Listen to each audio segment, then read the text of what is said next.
കോട്ടയം ഗാന്ധിനഗറിൽ അന്ധയായ ലോട്ടറി വിൽപ്പനക്കാരിയുടെ ക്രൂരത. ഹൈമനം സ്വദേശിനി കുഞ്ഞുമോളുടെ ലോട്ടറിയും പണവും മധ്യവയസ്കൻ തട്ടിയെടുത്തു. പ്രതിക്കായി പോലീസ് തെരച്ചിൽ ആരംഭിച്ചു.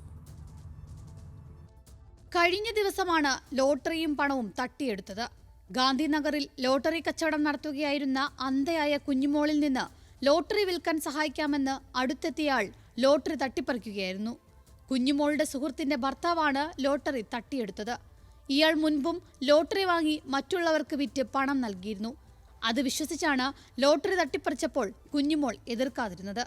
എന്നാൽ ഏറെ നേരം കഴിഞ്ഞിട്ടും ഇയാൾ തിരികെ എത്താതായപ്പോഴാണ് പറ്റിക്കപ്പെട്ടതായി മനസ്സിലാവുന്നത്. സഹോദരിക്കൊപ്പമാണ് കുഞ്ഞുമോൾ സാധാരണ കച്ചവടം നടത്തുന്നത്. എന്നാൽ കഴിഞ്ഞ ദിവസം സഹോദരി കൂടെയില്ലാത്ത സമയമാണ് തട്ടിപ്പ് നടന്നത്. ഗാന്ധിനഗർ പോലീസ് പ്രതിക്കായി തിരച്ചിൽ നടത്തിയെങ്കിലും കണ്ടെത്താനായില്ല. ന്യൂസ് മലയാളം, കോട്ടയം.